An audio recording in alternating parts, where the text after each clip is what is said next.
Fala pessoal, antes de começar este vídeo eu só queria deixar um recadinho pra vocês. Tá vendo esse print que está passando na tela de vocês exatamente agora? Bom, este é o exato valor em que eu ganhei mês passado trabalhando exclusivamente pela internet com apenas 19 anos e sem gastar um tostão para vender nada. Beleza? Então se você quiser saber mais, eu vou estar deixando um link aqui na descrição deste vídeo e no primeiro comentário de um artigo que eu escrevi dando o meu depoimento sobre como você pode ganhar isso também ou até mais. Tranquilo? Então bora pro vídeo.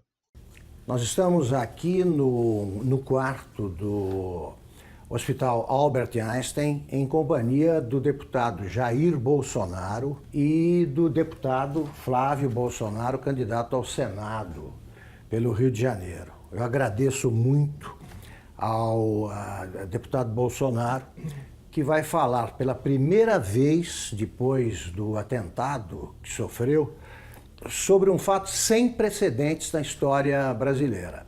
Um candidato com grandes chances de vencer a eleição foi esfaqueado durante uma manifestação popular a seu favor.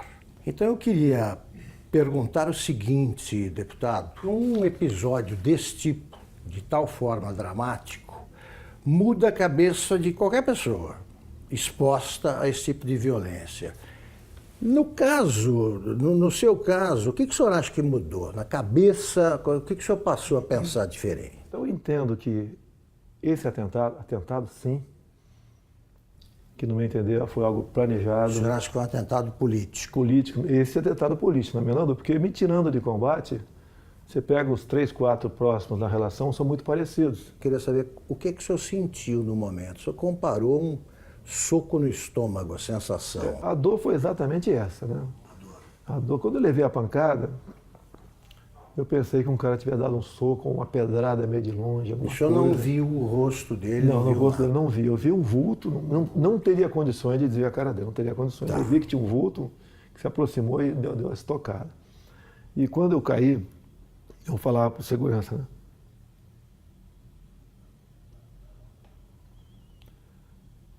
Foi uma porrada no estômago. Porque eu olhei aqui, levantaram a camisa, tinha um cortezinho, mas não sangrava. Foi uma porrada no estômago. Começou a passar o tempo, igual aquela bolada que tirava no futebol. E a dor não passava. E eles já estavam, os seguranças foram excepcionais, né? Os colegas meus da Polícia Militar, da Polícia Federal, tinha mais gente de outros órgãos, com toda certeza. Me levaram rapidamente para o hospital. Bem, o que eu fiquei sabendo lá no hospital? Na Santa Casa de Juiz de Fora. Aconteceu vários milagres, né? Primeiro, o cara deu uma facada e rodou. Ele rodou para matar mesmo, o cara sabia o que estava fazendo. Daí já vem esse papinho que ele já foi açougueiro. Açougueiro, ajuda de pedreiro, já começa essas conversinhas todas aí. Tá? E por questão de milímetros não atingiu veias aqui que não teria como eu resistir. Foram em 3 lugares no intestino fino e um no grosso, onde espalhou fezes por aqui tudo. Me levaram para o hospital. Eu ainda não sabia o que tinha acontecido, né? Bem, resumindo, foi drenado mais de 2 litros de sangue, 35 pontos, levei aqui, abriram tudo, botaram tudo para fora. Me disseram que eu acordei 2 vezes durante a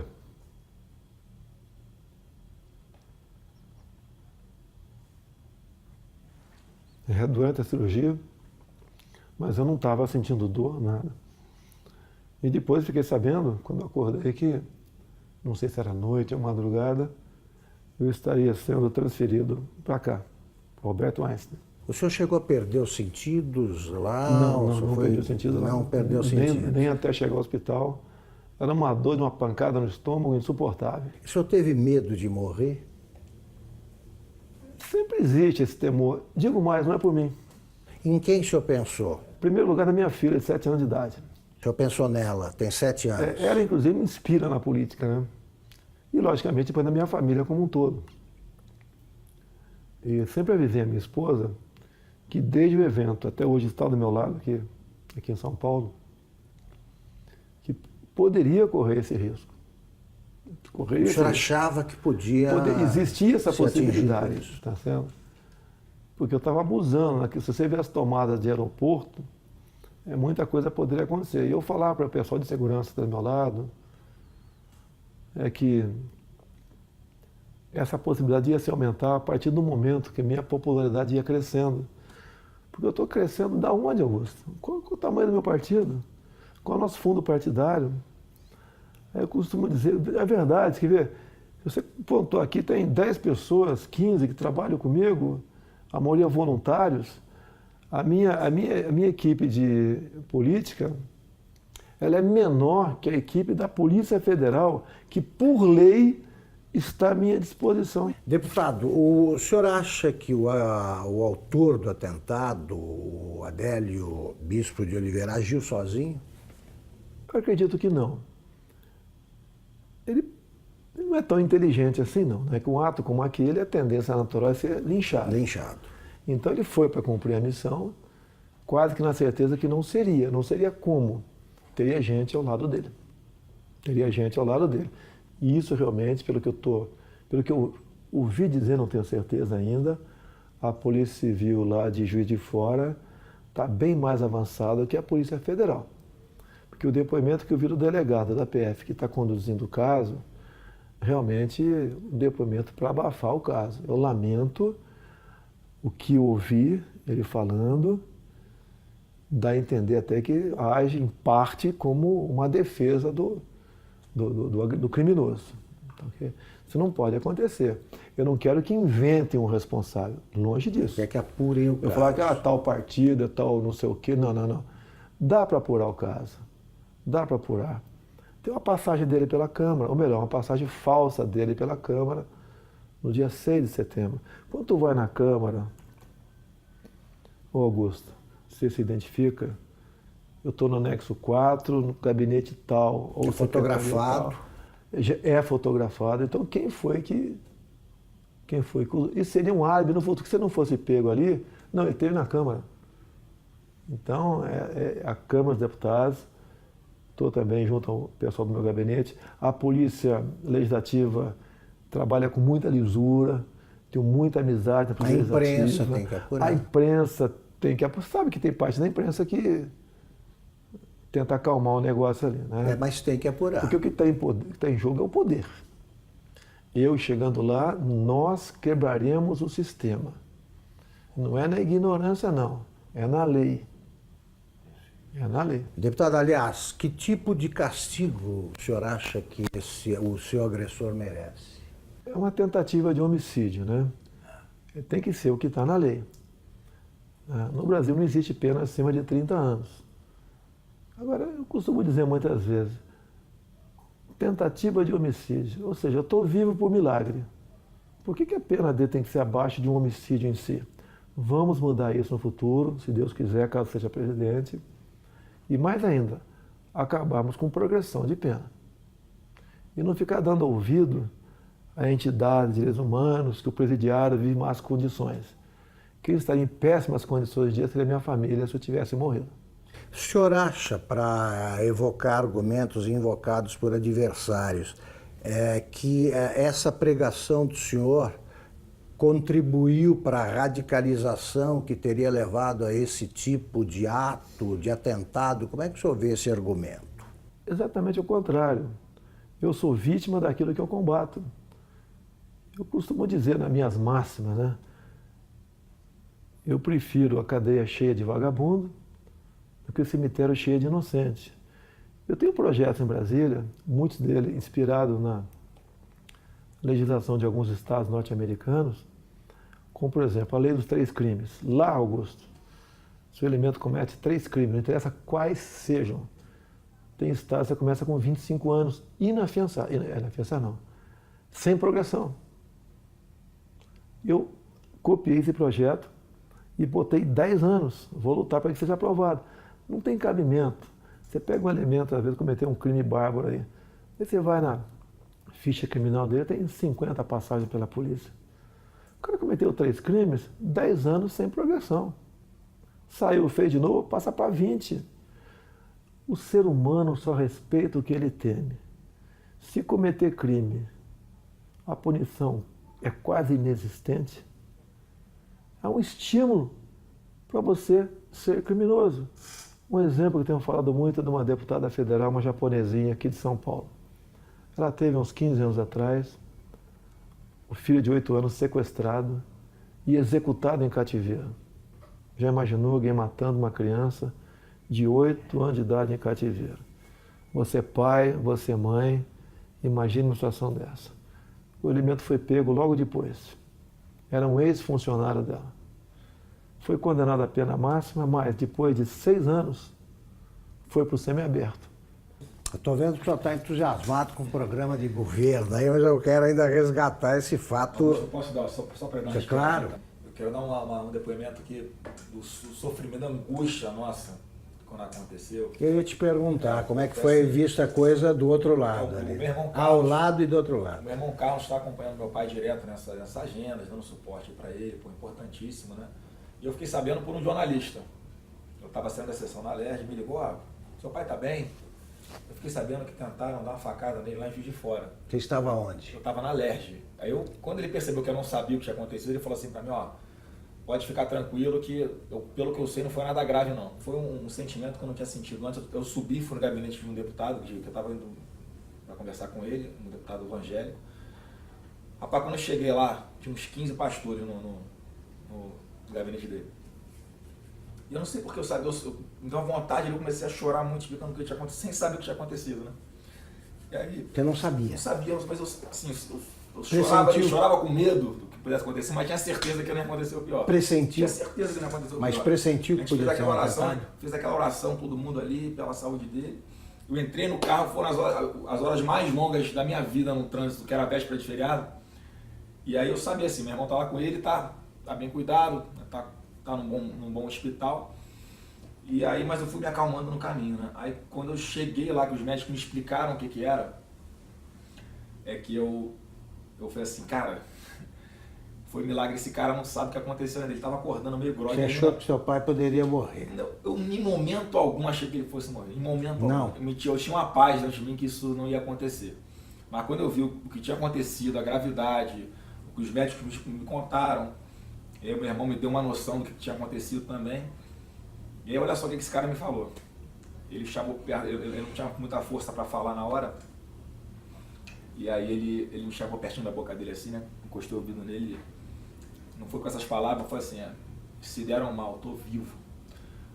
O cara no momento desse não tá pensando na saúde dele, tá pensando no todo, no que ele representa. Então, eu tenho cada vez mais orgulho dele. Muito. E agora está aliviado. É um choro de alívio, né? E certeza de que Deus está preparando uma coisa muito grande para o nosso Brasil e está usando o cara aí, com certeza. Deputado, o senhor costuma ser apresentado assim pelos adversários como um risco à democracia, né? Eu gostaria que o senhor dissesse o seguinte, a democracia, o senhor vai defender a democracia acima de tudo? Que recado o senhor dá para quem duvida que o senhor seja um admirador do regime democrático? Esses caras que falam que são um risco para a democracia, na verdade, são um risco aos esquemas dele. Não vai ter mais indicação para BNDES, Banco do Brasil, Caixa Econômica, Banco da Amazônia, Banco do Nordeste, com esse critério. Botar lá a indicação de um amigo para que use essas instituições em causa própria. Isso vai deixar de existir. O exemplo mais claro foi o BNDES. Todo mundo sabe o que aconteceu lá. Então eu sou um risco, sim. Eu sou um risco àqueles que vivem pendurados em estatais do governo. Nós temos em torno de 150 estatais. Conversei com o Paulo Guedes, que vai privatizar estatais. Eu falei, Paulo Guedes, nós vamos priorizar um estudo muito acurado, não vamos fazer injustiça com ninguém. Mas algumas serão privatizadas, certamente. Vou dizer muitas. Tá? No governo do PT, umas 50 foram criadas. Temos até uma estatal do trem-bala, eu não sei ainda. Isso. Tem lá algumas dezenas de apadrinhados ganhando uma fortuna por mês. A tal da EBN também. É outra que você tem que olhar com muito carinho, porque é um orçamento de um pouco mais de 1 bi por ano, uma TV que ninguém assiste. E está lá, amigos do rei estão lá. Então essas estatais que são ociosas, com toda certeza serão privatizadas. Agora existem estatais que são estratégicas. Tenho conversado com o Paulo Guedes, né? Banco do Brasil, Caixa Econômica. Para mim são estratégicas. Então isso daí estão fora de cogitação. E mesmo assim, Temos outras, você tem que ver o critério, o modelo para privatizá-la. Não é jogar para cima quem pegar tem pegou. Que examinar. E uma grande preocupação que nós temos. Nós não podemos ser inquilinos de nós mesmos aqui no Brasil. Tem um país aí fora, China, que nós queremos manter relações comerciais com eles, sim, até há interesse por parte deles, mas não podemos permitir que a China ou qualquer outro país, em vez de comprar no Brasil, venha comprar o Brasil. Perfeito. Deputado, a ex-senadora Marina Silva diz o seguinte, que a prova de que as ideias do deputado Jair Bolsonaro não funcionam, só que a prova disso foi o próprio atentado, porque tanta gente protegendo não conseguiu impedir que o ataque acontecesse. A Polícia Federal falhou? O senhor notou falhas no esquema de segurança? O ambiente não tem como você ter um sistema de segurança perfeito. É um tumulto ali, né? Eu vejo pela televisão. E eu sempre falava com eles da possibilidade, né, crescente disso acontecer, tendo em vista o nosso crescimento junto à opinião pública. Então, eu não culpo a Polícia Federal, não. Eles até ajudaram muito com os policiais militares do Rio que estavam comigo lá. Isso vai evitar, evidentemente, esse tipo de manifestação. Não, eu até as eleições, eu estou em alta até o dia 31. Sim.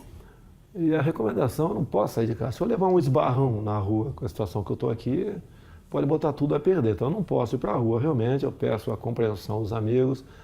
Pretendo, a partir do dia 1º, agora, em todo o horário eleitoral gratuito, fazer uma live e conversar com o pessoal sobre as eleições. A última que fizemos, chegou live, né, ao vivo, está 275 mil pessoas presentes. Então está com uma aceitação muito boa, porque eles acreditam que a nossa proposta sempre é a verdade acima de tudo. E o Brasil também, né, como o nosso alvo principal, ninguém entende como um país que tem tudo como esse, ser o que é. Se você olha para o Japão, Coreia do Sul, para Israel, olha o que eles não têm, e olha o que eles são. Olha para cá o que nós temos, o que nós não somos. Agora, a solução disso passa pela não aceitação da indicação política. O senhor pode chegar à presidência sem equipe e sem gente, até para compor o ministério. O senhor vai aceitar a adesão o que o senhor vai estabelecer como pré-requisito para aceitar o apoio de outro partido? O senhor aceitaria do Centrão, por exemplo? Não vai existir isso aí, Augusto. Não vou dizer que tem bons parlamentares em vários partidos e tem gente honesta dentro da Câmara também, tá? Mas não será esse o critério, é a competência. Eu quero, por exemplo, um ministro da Ciência e Tecnologia voltado para a pesquisa, para a inovação. O senhor não sabe quem é? Ainda tem um nome de longe, né, que a gente pensa nele, não sei se seria o mais adequado ou não, tá certo?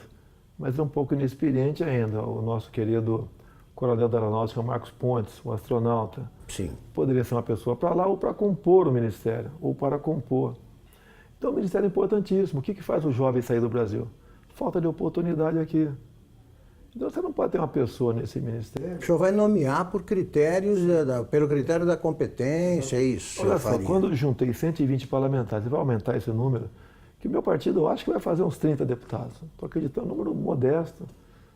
Eu acho que vou ter o apoio de quem vota em mim, votar nos candidatos a federal, a senador, a estadual do meu partido. Eu acho que isso vai acontecer bastante. Até eu vou pedir para não votar no 17, votar no candidato, que tem uma cláusula de barreira aí.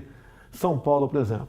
Não adianta o meu filho Eduardo, que deve ter 1 milhão de votos, junto com o voto de legenda, poder fazer 8 deputados federais. Esses federais têm que ter 30 mil votos, senão não tomam posse. Então ele tem que votar no candidato, e não no 17. Eu posso não ser o ideal, nem teremos nunca um ideal. Mas eu acho que o remédio para o momento, tendo em vista aos demais candidatos que estão aí, seria eu, não teria outro remédio no momento. Para a gente buscar o ponto de inflexão e fazer uma política de verdade no Brasil.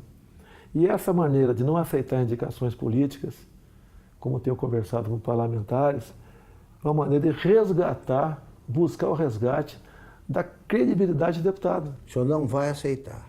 Não tem como aceitar. Você pode ver, o Onyx Lorenzoni, por exemplo, no meu entender, seria um excelente chefe da Casa Civil, mas não é indicação partidária, mérito dele. Ele vestiu essa camisa comigo, tá ok? Ele também passou por um momento difícil na vida dele, não questão de saúde, né? Então é uma pessoa que é adequada para estar lá. Não é que a gente vai dar as costas para o parlamento, não quero papo com ele, não, nós queremos atender o parlamentar. Uma das coisas que o parlamentar sempre reclama em Brasília, o orçamento para as emendas individuais, ele é impositivo. Vai ter que sair, Augusto. Antigamente, ele não era impositivo, né? Era autorizativo. Daí o governo chantageava. Queria aprovar algo salgado, chamava a bancada que interessava e liberava recursos. A imprensa divulgava aquilo com o maior estardalhaço e com razão. Quando aparece alguém que fala que quer acabar com isso, a grande mídia não dá bola para isso aí. Então o que os parlamentares querem? Vão ter suas emendas liberadas o mais rápido possível, porque ou muda a lei, ou eu libero. A liberação, então, não vou querer chantagear parlamentar para nada. Perfeito. Deputado, vamos encerrar a entrevista até por cuidados médicos. A senhora ainda está convalescendo, está em boa forma, mas convalescendo. Eu queria terminar perguntando o seguinte, o senhor acha que o Brasil, hoje, de modo geral, precisa se tornar mais tolerante? O ambiente está muito radicalizado. Que recado final o senhor dá sobre esse quadro brasileiro? Vou falar o Brasil. Há uma certa potencialização em cima disso também. É a pregação da luta de classe imposta pelo PT. Agora, logicamente, isso vai da educação do povo, né? A nossa educação leva para, quanto melhor for, leva para o fim da intolerância. Fim da intolerância. Isso é natural. As provas internacionais do PISA, entre outros aqui, você vê que o Brasil não vai bem na educação de há muito tempo. Você tem que investir nisso para jogar na ponta. Tá? Agora, da minha parte, eu nunca preguei ódio. Eles dizem que eu prego ódio. Eu vi uma matéria dizendo, o Bolsonaro agride gays, negros, mulheres. Me aponte um áudio meu agredindo quem quer que seja. Uma imagem minha agredindo. Jogam e eu tenho que me explicar a vida toda sobre isso aí. É a minha família, minha nova família. Estou indo para 11 anos de casado com a senhora Michele. O pai dela é o Paulo Negão. Nossa família. E 11 anos atrás ninguém falava em Jair Bolsonaro. Era apenas uma figura lá do baixo clero que dava umas caneladas na Câmara lá. Pô. Deputado, muito obrigado pela entrevista. Eu quero agradecer a todos vocês, em especial Augusto Nunes nesse momento, a população pela confiança, pela simpatia, agradecer pelas orações, vocês foram excepcionais. Realmente os médicos dizem que eu estou vivo por uma obra de Deus, um milagre aconteceu. E vamos juntos mudar o destino do Brasil. Tá ok? Eu sei que existem milhares de pessoas pelo Brasil melhores do que eu. Mas no momento você tem aí, se não me engano, 13 candidaturas, não é isso? Isso. Você não foge, você não pode votar no Augusto Nunes, não é candidato. Você tem 13 nomes aí. Analisa, não se abstenha, não se omita. Eu sei que você está muito decepcionado com política, mas a chance é essa. Se continuar alguém do Centrão ou do PT, você sabe qual é o destino. Estamos exatamente no mesmo barco. Vamos mudar o Brasil, sim. Acredito em Deus, acredito em você, acredito no potencial do ser humano brasileiro e acredito que juntos, unindo o Brasil, sem essa história de divisão de classe, jogar cor de pele para um lado, outra cor do outro, opção de um lado, não sei o quê, gênero. Vamos unir o Brasil. Na economia, vamos desburocratizar, desregulamentar. A proposta do Paulo Guedes do imposto de renda, até falei, está sendo ousada. A proposta dele é o seguinte, quem ganha até 5 salários mínimos não paga imposto de renda. e dali para frente uma alíquota única de 20%.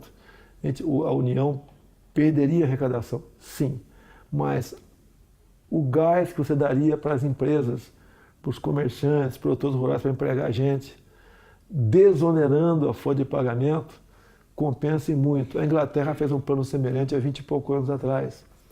Com o Trump agora ele fez a mesma coisa. Se não me engano, está baixando para 20% o imposto das empresas, né? Isso. Então, deu certo. Não precisou mais exportar empresas para país vizinho mais ao sul ali para produzir alguma coisa. As empresas estão voltando para os Estados Unidos e vamos mexer na economia nessa hora, sem sacrifício para ninguém. Se o alíquota de 20% estiver alto para alguns, eu converso com o Paulo Guedes. O Paulo, em vez de ser acima de 5, 20, até 10, 15, dali para frente, resolve essa parada aqui. Eu quero só falar uma coisa, Paulo, no final eu quero uma coisa, que a União arrecade menos. Muito bem, muito obrigado, deputado. Obrigado, deputado Flávio.